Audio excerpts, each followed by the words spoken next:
Where'd your name come from? My name came from my neighborhood where I live at, small town called Headland, Alabama. It came from when I was a baby. I had Chinese eyes, so everybody called me Tokyo, and I abbreviated it to Toke. So that's when it became my name. Now, you said you're from a small town in Alabama. What's your opinion of the state of rap music right now in Alabama as a whole? Well, my opinion is, I feel like it could be, we talented people, you know what I'm saying? We come from hard or rough place, you know what I'm saying? And I feel like it's harder because I feel like everybody's always trying to be the number one person in the front, not knowing if you pick the best person out of the group, you know what I'm saying?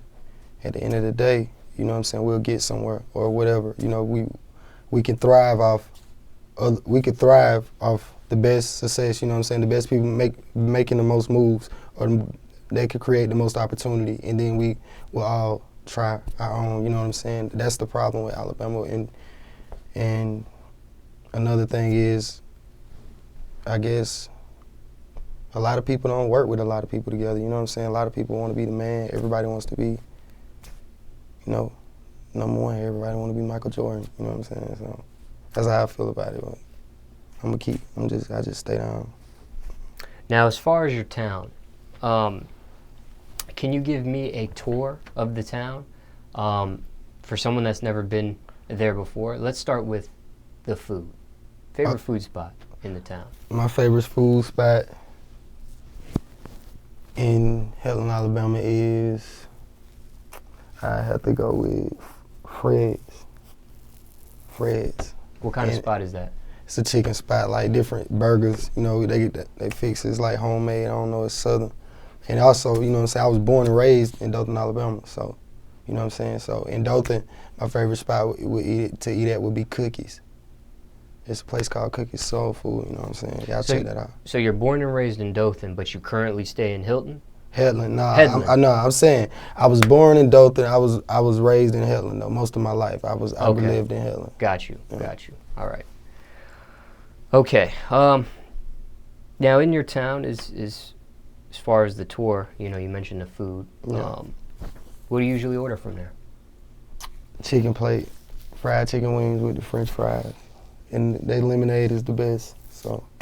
And that's Fred's, right? Yeah, Fred's. Now, any favorite strip club out there? My favorite strip club would have to be, I want to say Playboy Palace. But it's small, you know what I'm saying? It's a small city, man. We really come from the dirt, you know what I'm saying? That's why it's real hard, man. So, but it's nice, you know what I'm saying? It's a good place, retirement place to live, you know what I'm saying? The cost of living is all right, you know. If you can run up a check out there, you can get it up. What about nightclub? Favorite nightclub out there? My favorite nightclub would have to be, I would like to say,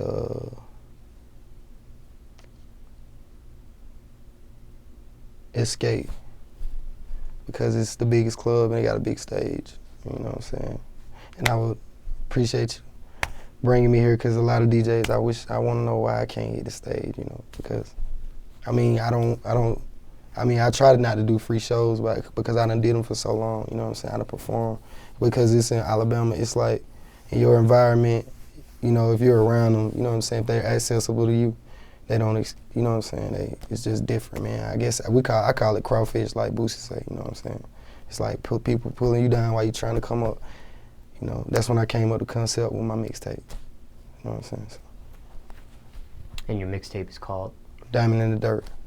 Got you. Yeah. Now, let's take it back a little bit. What type of student were you in school?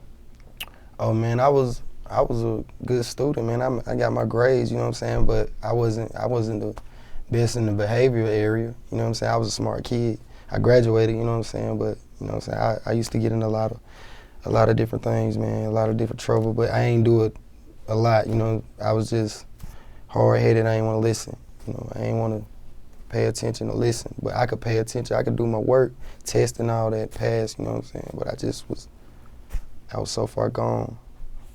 But I changed though. What jobs did you have growing up, if any? Oh man, I worked at McDonald's. I done worked at the paper mill. I done worked moving furniture. What else? Steaming carpets. I done worked somewhere everywhere. Any crazy customer stories dealing with any of those jobs? Yeah, I remember one time, man, at McDonald's. I'll never forget this. It was the day I quit McDonald's.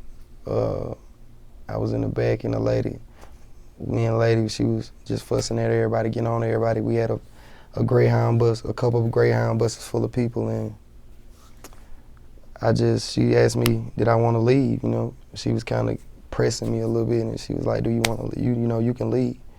So I actually dropped my spatula and left.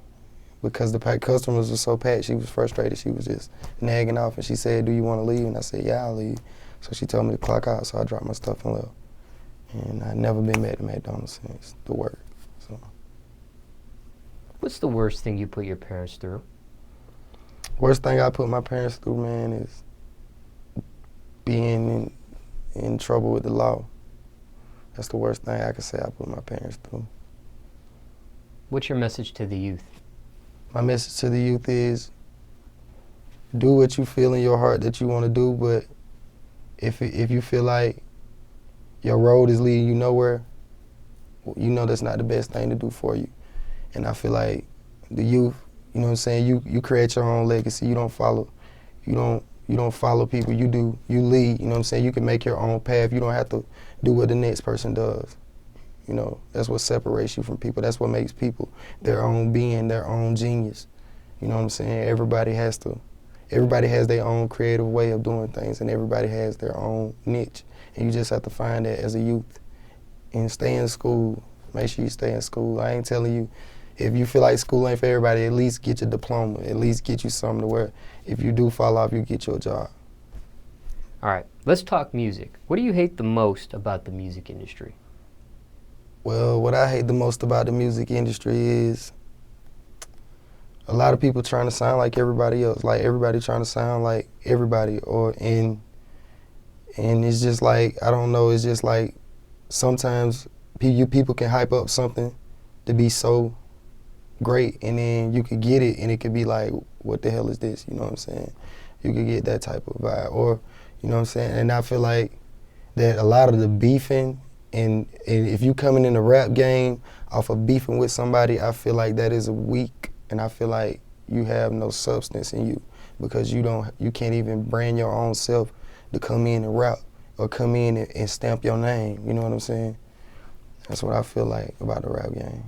And I feel like a lot of people some people be rapping, I'm trying to get out of what I'm doing, you know what I'm saying? I'm trying to be somewhere, but a lot of people get it misconstrued that, okay, I have to live this, I have to really prove this to people. If what's understood don't have to be explained. If it's self-evident, it's gonna show. You know what I'm saying? You're gonna see it. You can read it, you know what I mean? It's like a third eye thing. No Illuminati though, but, you know. Top 3 things you need in the studio. Top 3 things I need. I would have to say I would need a pen, a pad, and a mic. There you go. Pen, a pad, and a mic. That's all I need. And a beat. Or somebody on the beat, you know, but I don't know if that's included. But I just added that in there. But yeah, I would just need a pen and a pad, really, and the beat playing, and that's all I need. Or sometimes I don't need no pen and no pad. I can just, you know, flow. Craziest studio story, if you have one. Well, the craziest studio story, I never forget this. It was Christmas Eve, I think Christmas night. We was having a cypher in the studio in front of everybody, a whole crowd of people, everybody. You know what I'm saying? It was like we had a party going to a friend of mine, shout out King. He was at he go to ASU, and he threw a party at the studio, and was like, and everybody, we all was there. Everybody came through to see what was going on with us, you know, because where we at, it's rare that you find good music. It's rare that you find like 1 in a million type people, because there's people out there like that, you know what I'm saying? I feel like I'm like that, you know. A lot of people don't know how to take that, but in my eyes, I feel like I'm gonna be one of the greatest to ever come in the game from the South, and I don't know if people know how to take that. And I salute everybody that's trying to make it, You know what I'm saying? So yeah, that's how I feel about that. What's the realest song you ever wrote or the realest song you ever spoke in your whole collection? The whole realest song I ever spoke was Lingo. It's a song called Lingo. Y'all look it up on YouTube. Young Toke, man, straight out of Trey Cell, man. You know, putting on. I'm straight out of Alabama, man, the lower parts of Alabama. You know, we ain't got much. We just trying to make it, you know what I'm saying? So it is what it is. What are your keys to success? My keys to success is keep your drive, keep your hunger. Don't ever get satisfied. Don't ever think you big enough to, because some always could pull you right back down. You know what I'm saying? It's always the next man waiting to just, they feel like they can do it and they just gonna keep doing it, you know what I'm saying? So make sure you stay focused. The key to success is staying focused and never letting nobody else tell you what you can do with yourself. That's the key to success. If you let other people influence you to do something that you do not want to do, you will not be successful, in my eyes. As an artist or as anything, you could be painting, you could be doing anything. That's how I feel. So what you got going on right now? Right now, I'm promoting Diamond in the Dirt Part 2. You know what I'm saying? I got Diamond in the Dirt Part 2 coming out. I plan to have it on live mixtapes, my mixtapes, a few sites, whatever sites I can get on, trying to connect with people. And it really branching out like I'm supposed to, you know what I'm saying? That's what I plan on doing with my next project, and I plan on really building my brand outside of my state, like different areas, like hitting different cities, going to different places, and just introducing people to me and my music, because my music is my story, you know, it's just my testimony on my life, you know. And if I do say something, it's coming from here, you can believe that, you know what I'm saying? It's coming straight from the heart.